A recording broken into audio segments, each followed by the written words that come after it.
बंदी छोड़ सतगुरु रामपाल जी भगवान की जय। बंदी छोड़ की सभी पुण्यात्माओं को दास का सत साहेब। तो पुण्यात्माओं, पूर्ण परमात्मा आज वर्तमान में सतगुरु रामपाल जी भगवान के स्वरूप में सशरीर प्रकट है 8 सितंबर 1951 से।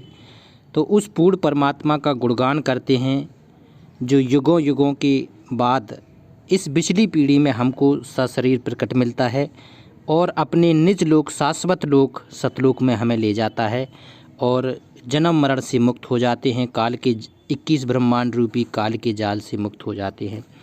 तो वाणियाँ एक माध्यम है अपने सतगुरु का गुणगान करने के लिए, आराधना करने के लिए। तो स्टार्ट करते हैं वाणी।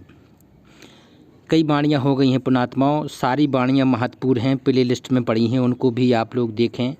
इतना मज़ा आएगा, मर्म जो गहराई है इन शब्दों में, उसके जो भाव हैं वो आपके पास आने चाहिए। गरीब बांदी जाम गुलाम की सुनियो अर्ज आवाज, यो पाजी संग लीजियो जब लग तुमरा राज। गरीब परलो कोट अनंत है धरनी अंबर धौल, मैं दरबारी दर खड़ा अचल तुम्हारी पौल। जे एक एक शब्द में बहुत गहराई है। यहाँ कहते हैं बांदी जाम गुलाम की। पुण्यात्माओं, यहाँ आधीनी की पराकाष्ठा है कि अपने आप को सतगुरु के सामने कैसे पेश करना है।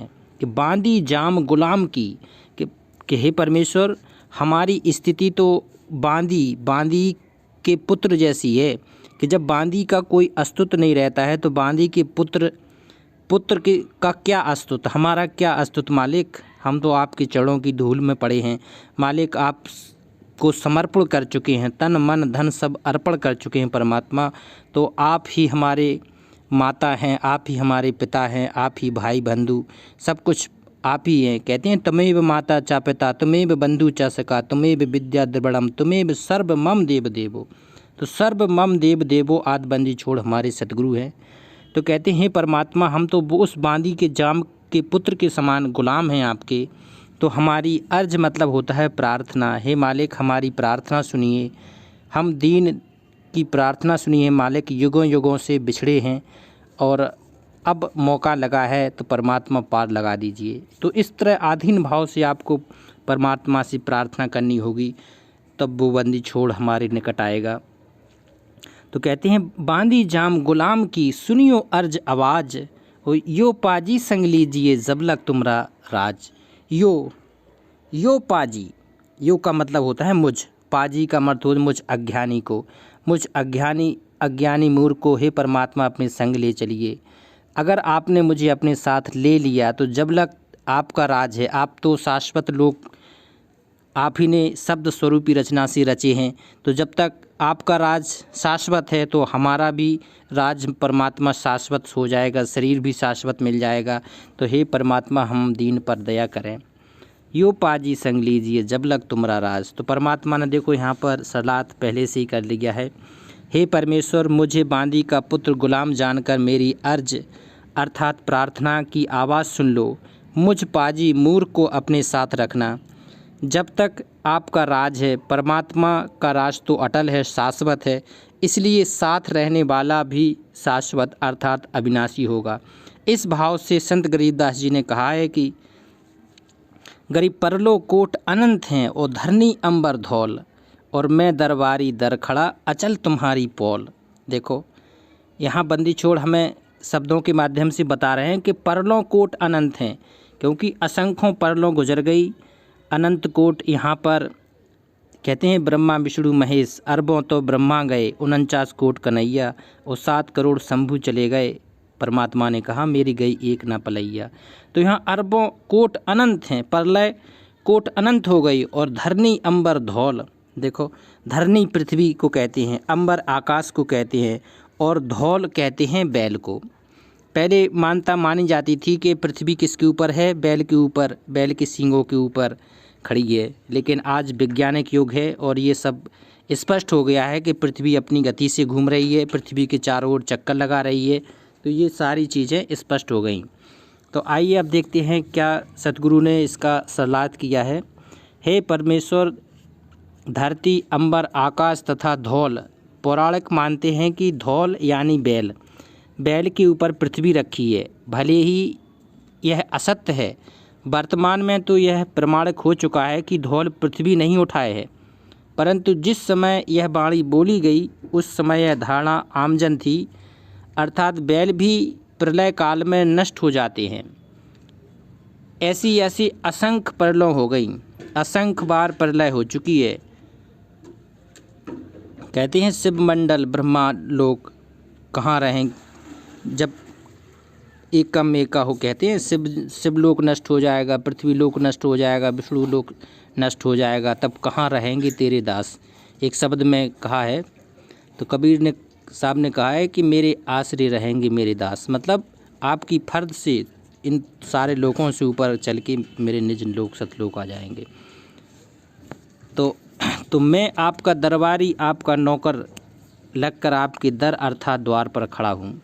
आपकी पौली कहते हैं महल को, पौली, आपकी पौली अर्थात महल सतलोक का सफ़ेद गुंबद वाला स्थान, अचल अर्थात कभी न चलने, नाश ना होने वाला, इसलिए मुझे कोई चिंता नहीं है, कोई टेंशन नहीं है।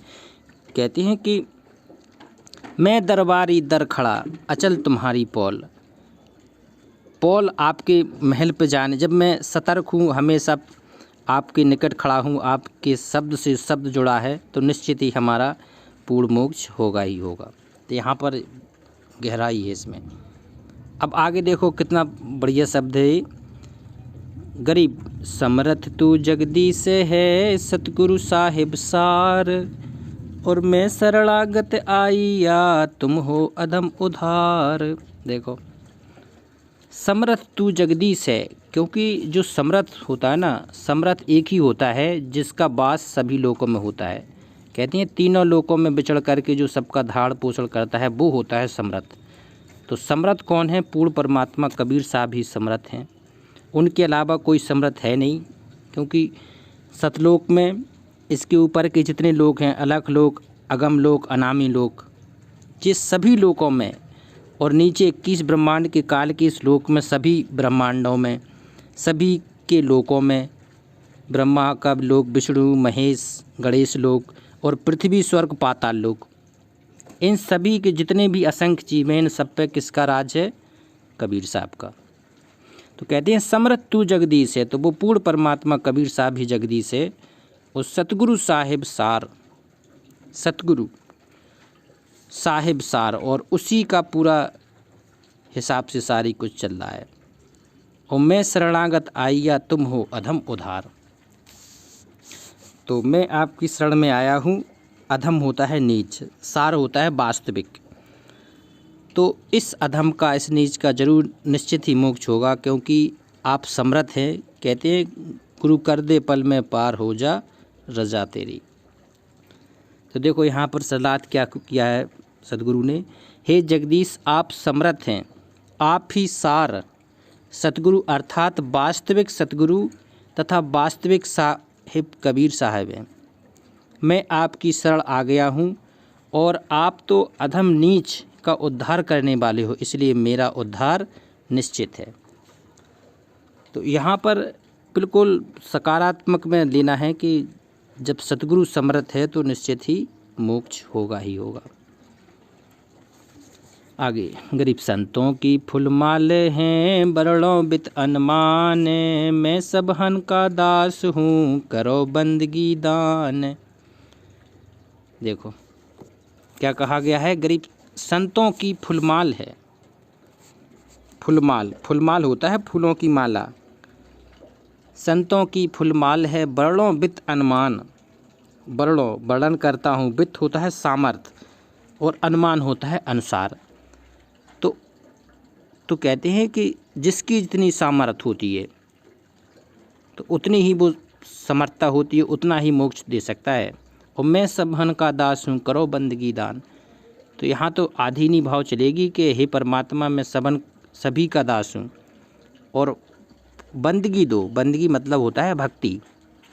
तो सतगुरु परमात्मा से क्या मांगना है? भक्ति मांगना है। तो यहाँ देखिए क्या, हे परमेश्वर आपके परम संत तो आपके गले की फूलों की माला के समान आपके पास सुशोभित हैं।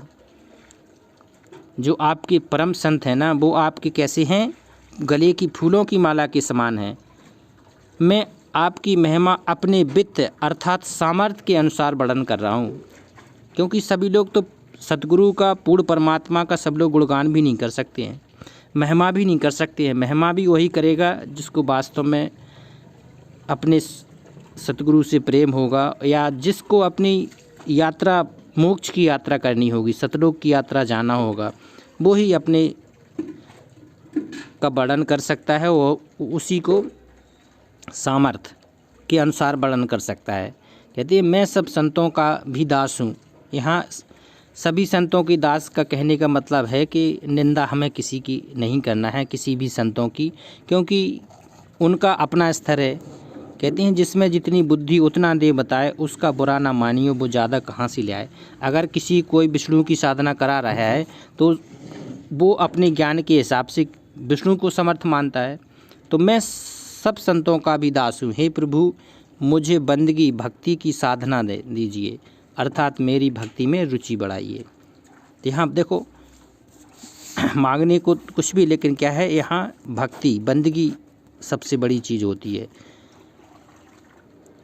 कहते हैं भक्ति दान गुरु दीजियो, देवन के देवा हो, जन्म पाया भूलो नहीं, करहूँ पद सेवा हो।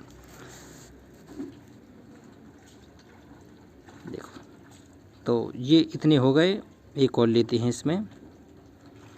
गरीब अरज आवाज अनाथ की, आजिज की अरदास, आवण जाना मेटियो, दीजो निश्चल बास। गरीब अरज आवाज अनाथ की, देखो यहाँ भी अर्ज पुकार होता है, अर्ज आजिज होता है आपका आधीन दास, छोटा सा।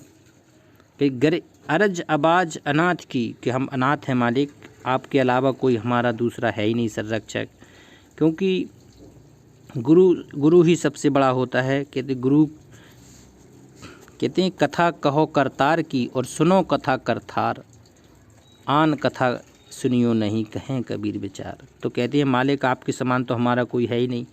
तो गरीब अरज आवाज अनाथ की, और आजिज की अरदास, और आमड़ जाना मेटियो, दीजो निश्चल बास।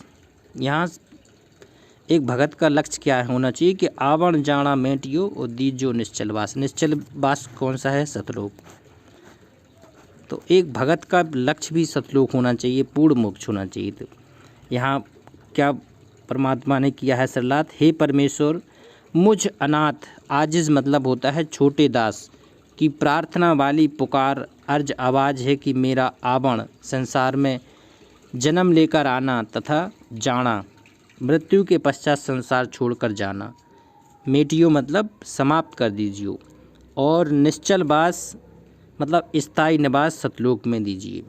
तो ये कब होगा, जब भक्ति की लौ लगेगी, पूरा कहते हैं कि पूरे समर्पण भाव से जब सच्ची साधना करेंगे, सच्ची मर्यादाओं का पालन करेंगे, तब वो परमात्मा प्रसन्न होगा और निश्चित ही अपने निज लोक सतलोक में ले जाएगा। तो ऐसे समर्थपूर्ण परमात्मा आज सतगुरु बंदी छोड़ रामपाल जी भगवान के स्वरूप में मिले हैं। तो एक बार मालिक का जयकारा करते हैं, बंदी छोड़ सतगुरु रामपाल जी भगवान की जय। सत साहेब।